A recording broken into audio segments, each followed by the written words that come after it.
Hello, আসসালামু আলাইকুম। কেমন আছেন সবাই? আশা করি সবাই ভালো আছেন। আমাদের এই চ্যানেলটাতে আমরা কোডিং রিলেটেড ফ্রিতে ভিডিও দিয়ে থাকি এবং কিভাবে কোডিং শেখা যায় সেই ধরনের পরামর্শ দিয়ে থাকি। আমাদের এই চ্যানেলটি নতুন চ্যানেল, ব্রাদার কোডার আইটি। সবাই এটা সাবস্ক্রাইব করবেন এবং কোডিং রিলেটেড কোনো বিষয়ে প্রবলেম থাকলে আমাদের গ্রুপে জয়েন্ট হবেন। সেখানে প্রশ্ন করলে সকল বিষয়ের সলিউশনগুলো দেওয়া হবে।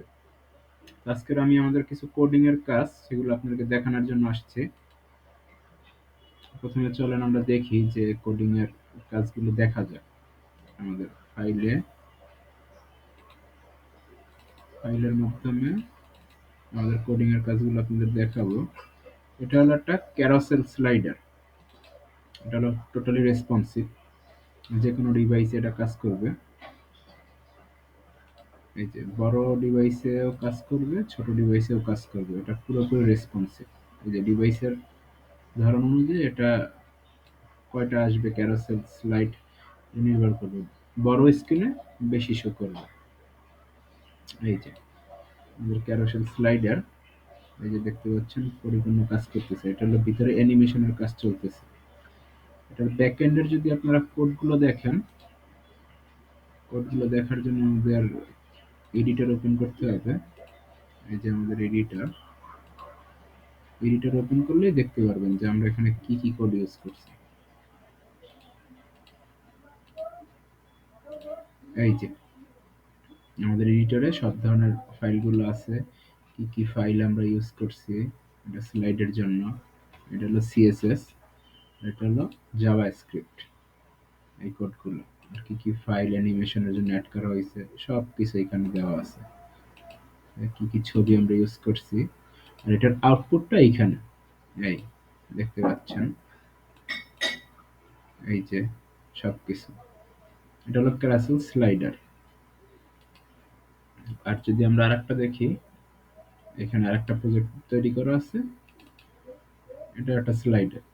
এটা আপনারা অনেক পেজে ঢুকলে দেখতে পারেন। এই যে স্লাইড হয়, বাটন আছে, এই যে অটোমেটিক স্লাইড হইতেছে। তার বাদে আপনি বাটনের মাধ্যমেও কাজ করতে পারবেন। আর নিচে দেখতে পাচ্ছেন এখান থেকে সরার পরে নিচে একটা বার উঠতেছে। এটা কিন্তু রেসপন্সিভ। এই যে আপনি ছোট করলে এটা স্ক্রিন ওয়াইজ ছোট হবে, বড় করলে স্ক্রিন ওয়াইজ বড় হবে। এগুলো সবই রেসপন্সিভ। এটার কোডটা যদি দেখতে চান তাহলে আমাদের কম্পাইলারে যেতে হবে। কম্পাইলারে যাওয়ার পর ফোল্ডারটি ওপেন করলে এখানে কোডগুলো দেখতে পারবেন। এইখানে সবগুলো কোড দেওয়া আছে, কি কি কোড আমরা ইউজ করছি এটা তৈরি করার জন্য। আর এগুলোর সব টোটাল ফাইলগুলো এখানে আছে। আর একটা রেসপন্সিভ প্রজেক্ট আছে, যে প্রজেক্টটা আপনারা পরিপূর্ণ দেখলে বুঝতে পারবেন। আমাদের একটা ছোটখাটো টেমপ্লেট আছে, পার্ট ওয়ান। হ্যাঁ, এটা হলো একটা জিমের প্রজেক্ট, ছোট একটা প্রজেক্ট। এই যে এইখানে দেখতে পাচ্ছেন এটা টোটালি কিন্তু রেসপন্সিভ। এই যে আমরা যদি রেসপন্সিভ চেক করি, এই যে এটা কিন্তু স্ক্রিনের সাইজ ওয়াইজ এটাকে নিজেকে পরিবর্তন করতেছে। প্লাস এখানে আমরা কিছু জাভাস্ক্রিপ্ট ইউজ করছি। এই যে এটা লগ আউট করলে ইউজার অ্যাড্রেসে চলে আসে। আর এখানে যদি আমি আমার ইউজার টাইপ করি, এই যে আমার ইউজার আর পাসওয়ার্ড, লগ ইন করলে কিন্তু লগ ইন হয়ে গেছে, লগ ইন পেজে চলে আসছে। লগ আউট করলে এই পেজে আসে। আর এখানে যদি ভুল পাসওয়ার্ড আমি টাইপ করি, সেই ক্ষেত্রে দেখেন এখানে কিন্তু দেখা যাচ্ছে আমরা ভুল পাসওয়ার্ড টাইপ করছি। এটার যদি আপনারা কোডিংটা দেখতে চান, সেই ক্ষেত্রে আমাদের কম্পাইলারে কোডিংগুলো আপনি দেখতে পারবেন। রেসপন্সিভ প্রজেক্ট এটা।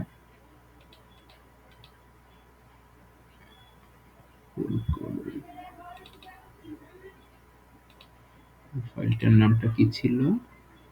টেমপ্লেট ডিজাইন 2022,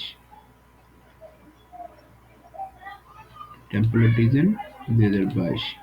এখানে ফার্স্ট প্রজেক্টটাই ছিল। এই যে আমাদের এখানে জাভাস্ক্রিপ্ট, লগিং পেজের CSS, logging HTML, style sheet plus index. এখানে টোটাল ফাইলগুলো আছে, কি কি ফাইল আমি এখানে ইউজ করছি, কি কি লজিক এখানে ইউজ হয়েছে, সবকিছু এখানে দেওয়া আছে। এখন এই ধরনের প্রজেক্টগুলো যদি আপনারা তৈরি করতে চান, তারপর আরেকটা প্রজেক্ট আছে যেটা হলো থিম চেঞ্জিং প্রজেক্ট। এখানে দেখতে পাচ্ছেন এটা কিন্তু পরিপূর্ণ ব্যাকগ্রাউন্ডটা সাদা। এখন এখানে দুইটা লেখা আছে, ডার্ক এবং হোয়াইট। ডার্কে ক্লিক করলে দেখতে পাচ্ছেন আমাদের থিমটা কিন্তু চেঞ্জ হয়ে যাচ্ছে অটোমেটিক। আবার হোয়াইটে ক্লিক করলে আমাদের ব্যাকগ্রাউন্ড কিন্তু অটোমেটিক চেঞ্জ হচ্ছে। এখানে শুধুমাত্র আমাদের কোডিং ইউজ করা হয়েছে জাভাস্ক্রিপ্ট, যার মাধ্যমে আমরা থিমটা চেঞ্জ করতে পারতেছি খুব সহজে। অর্থাৎ এই ধরনের প্রজেক্টগুলো যদি আপনারা ফ্রিতে শিখতে চান, তাহলে আমাদের চ্যানেলের সাথে থাকলে আপনাদের এই ধরনের প্রজেক্টগুলো আমরা শিখাতে পারবো যে কিভাবে এগুলো করতে হয়। আর এগুলোর সোর্স ফাইলগুলো সবই আপনি আমাদের কাছে পাবেন যদি পরিপূর্ণ শিখতে চান। তো তাহলে আমাদের চ্যানেলের সাথে থাকবেন এবং এই ধরনের প্রজেক্টগুলো দেখার জন্য আমাদের পেজ, গ্রুপ এগুলো ফলো করবেন। সেখানে সব ধরনের ভিডিও পাবেন। আজকে ভিডিও এখানেই শেষ করছি। ভালো থাকেন। নেক্সট ভিডিও পাওয়ার জন্য অপেক্ষা করবেন আমাদের চ্যানেলে। ধন্যবাদ।